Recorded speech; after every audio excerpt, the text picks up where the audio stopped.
শুরুতে জানিয়ে দেব, জেনিন থেকে ইসরায়েলি সেনা প্রত্যাহার স্বাভাবিক হচ্ছে জীবনযাত্রা। জানিয়ে দেব, এবার দূরপাল্লার অস্ত্র ব্যবহারের অনুমতি চাইলেন ভ্লাদিমির জেলেনস্কি। অন্যদিকে আত্মসমর্পণ করা ইউক্রেনীয় সেনাদের হত্যা, ড্রোনে ভিডিও ধারণ।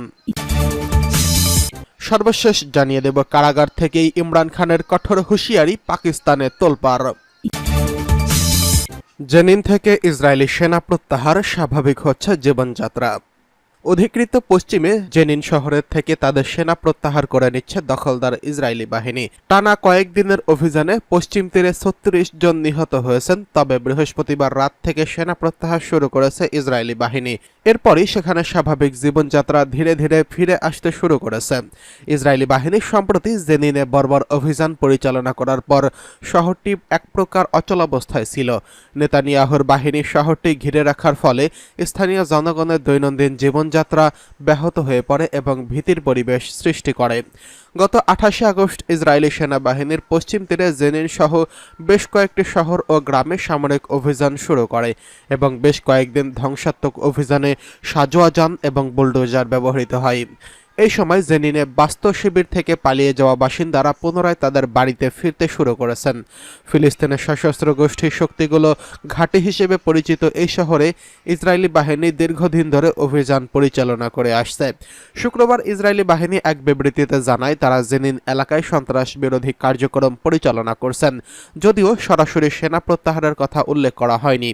বিবৃতিতে বলা হয়েছে, ইসরায়েলি নিরাপত্তা বাহিনী সন্ত্রাস বিরোধী অভিযানের লক্ষ্য অর্জনের জন্য কার্যক্রম চালিয়ে যাচ্ছেন। জেনিনে পরিচালিত অভিযানে ইসরায়েলি বাহিনী ১৪ জন হামাস যোদ্ধাকে আটক করেছে এবং হত্যা করেছে। ৩০ জনকে সন্দেহভাজন আটক করেছে। সেই সঙ্গে রাস্তায় পুঁতে রাখা প্রায় ৩০টি বিস্ফোরক সরিয়ে ফেলেছে বলে বিবৃতিতে জানানো হয়েছে। এছাড়া তারা ৪টি বিমান হামলাও পরিচালনা করেছেন।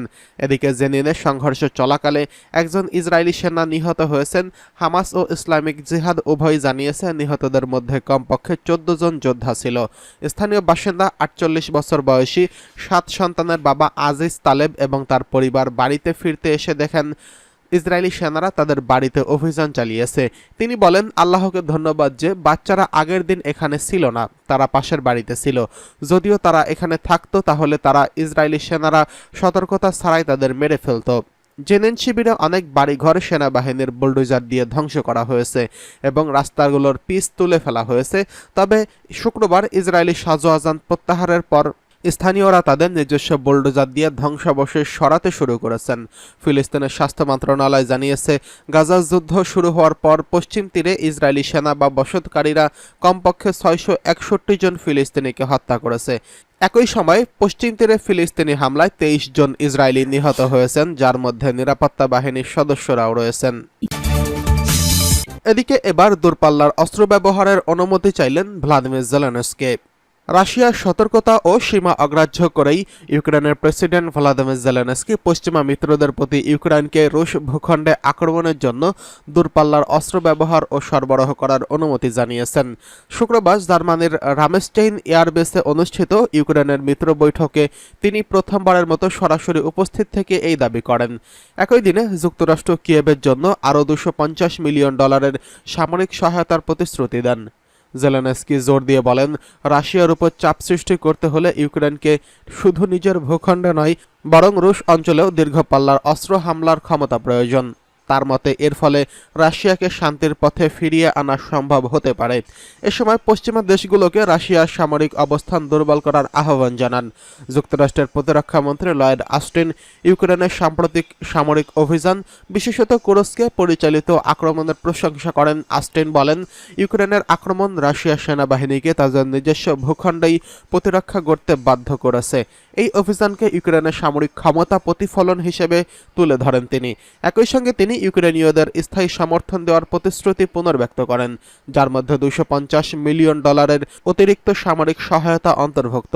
জেলেনস্কি আরও ঘোষণা করেন, তিনি এই মাসের শেষে যুক্তরাষ্ট্র সফর করবেন এবং সেখানে প্রেসিডেন্ট জো বাইডেনের কাছে ইউক্রেনের বিজয় পরিকল্পনা উপস্থাপন করবেন। তবে রাশিয়ার ভূখণ্ড হামলা চালানো কতটা সফল হবে তা এখনো স্পষ্ট নয়। বিশেষ করে ইউক্রেনের সাম্প্রতিক আক্রমণগুলো যে প্রত্যাশা পূরণে ব্যর্থ হয়েছে সেটি নিয়ে সমালোচনা হয়েছে। এদিকে আত্মসমর্পণ করা ইউক্রেনীয় সেনাদের হত্যা ড্রোনে ভিডিও ধারণ। পূর্ব ইউক্রেনের যুদ্ধক্ষেত্রে রাশিয়ার সেনাদের নৃশংসতার চিত্র ধরা পড়েছে ড্রোন ভিডিওতে। ভিডিওতে দেখা যায় 3 ইউক্রেনীয় সেনা আত্মসমর্পণ করার পর রুশ সেনারা তাদের নির্মমভাবে হত্যা করেন। ড্রোন থেকে ধারণ করা এই ভিডিওটি CNN এর হাতে এসেছে, যেখানে দেখা যাচ্ছে ইউক্রেনীয় সেনারা আত্মসমর্পণের পরও কোনো প্রতিরোধ না করেও রুশ সেনাদের গুলিতে নিহত হয়েছেন। পকরোভ্য শহরের রুশ ও ইউক্রেনীয় সেনাদের চালানো আক্রমণ ও সংঘর্ষের মধ্যে এই ঘটনা ঘটে। ইউক্রেনের প্রতিরক্ষা গোয়েন্দা সংস্থার মতে এই ধরনের অন্তত 15টি হত্যাকাণ্ডের তথ্য পাওয়া গেছে, যা ড্রোন ফুটেজ বা অডিও ক্লিপের মাধ্যমে নিশ্চিত করা হয়েছে।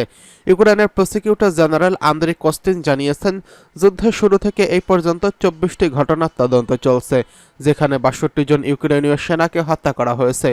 রুশ সেনাদের এই ধরনের আচরণকে যুদ্ধ অপরাধ বলে অভিহিত করেছেন কস্টিন। তিনি বলেন, যুদ্ধের সময় কোনো সেনা আত্মসমর্পণ করলে তাকে হত্যা করা আন্তর্জাতিক আইন অনুযায়ী গুরুতর অপরাধ। ক্রেমলিনের নির্দেশে এই ধরনের হত্যাকাণ্ড পরিচালিত হচ্ছে বলে দাবি করেছেন তিনি। এদিকে ইউক্রেনীয় ড্রোন ভিডিওতে আরও দেখা যায় আত্মসমর্পণকারী ইউক্রেনীয় সেনাদের রুশ সেনারা মাটিতে শুইয়ে গুলি করেছে। CNN-কে দেওয়া এই অডিও ক্লিপে শোনা যায় এক রুশ সামরিক কর্মকর্তা তার সৈন্যকে নির্দেশ দেন ইউক্রেনীয় সেনাদের হত্যা করার জন্য। জাতিসংঘের বিশেষ প্রতিনিধি মরিস টিউবল বিঞ্জে ইউক্রেনের বিচার বহির্ভূত হত্যার ঘটনার পর্যালোচনা করার জন্য কিয়েভের আমন্ত্রণে দেশটি সফর করেছেন। জাতিসংঘের এই তদন্ত দল ইতোমধ্যে ইউক্রেনের বিভিন্ন অঞ্চলে সংগঠিত এসব হত্যাকাণ্ড যুদ্ধ অপরাধ হিসেবে চিহ্নিত করেছেন।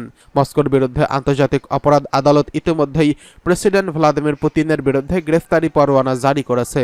যুদ্ধক্ষেত্রে আত্মসমর্পণ করা ইউক্রেনীয় সেনাদের হত্যা নিয়ে নতুন করে গণহত্যার অভিযোগে আনার প্রস্তুতি নিচ্ছে ইউক্রেন, যা আন্তর্জাতিক মহলেও আলোড়ন সৃষ্টি করছে। এদিকে কারাগার থেকে কঠোর হুঁশিয়ারি ইমরান খানের, পাকিস্তানে তোলপাড়। পাকিস্তানের সাবেক প্রধানমন্ত্রী ও পিটিআই নেতা ইমরান খান জেল থেকে মুক্তি পেলে ন্যাশনাল অ্যাকাউন্টেবিলিটি ব্যুরো চেয়ারম্যান ও কর্মকর্তাদের বিরুদ্ধে কঠোর ব্যবস্থা নেওয়ার হুঁশিয়ারি দিয়েছেন। রাওয়ালপিন্ডির আদিয়ালা কারাগারে তোষাখানা মামলায় শুনানি চলাকালে ইমরান খান এই হুঁশিয়ারি দেন। এক্সপ্রেস টিভিএনের এক প্রতিবেদনে জানানো হয়েছে, ইমরান খান NAB তদন্ত কর্মকর্তা মহসিন হারুনকে উদ্দেশ্য করে বলেন, আপনাদের দায়ের করা ভিত্তিহীন মামলায় আমার স্ত্রী এখন কারাগারে। একবার মুক্তি পেলেই আমি আপনাদের ছাড়ব না এবং এই মামলায় আইনি পদক্ষেপ নেব। ইমরান খানের এই বক্তব্যে পাকিস্তানের রাজনৈতিক অঙ্গনে উত্তেজনা সৃষ্টি হয়েছে। সাবেক প্রধানমন্ত্রী দাবি করেন, NABর মামলা ও তদন্তগুলো তার বিরুদ্ধে রাজনৈতিক উদ্দেশ্যে প্রণোদিত এবং তার পরিবারের সদস্যদের হয়রানি করার জন্য করা হয়েছে। তিনি আরও অভিযোগ করেন, তাকে রাজনৈতিকভাবে দুর্বল করার ষড়যন্ত্র চলছে এবং তার স্ত্রী বুশরা বিবিকে হয়রানির মাধ্যমে তাকে আরও চাপে ফেলার চেষ্টা করা হচ্ছে। ইমরান খানের এমন হুঁশিয়ারির পর দেশটির রাজনৈতিক মহলে নতুন করে বিতর্কের সূচনা হয়েছে। বিশেষ করে তার সমর্থকরা এটিকে রাজনৈতিক ষড়যন্ত্র হিসেবে দেখছেন এবং তার প্রতি আরও সমর্থন জানাচ্ছেন।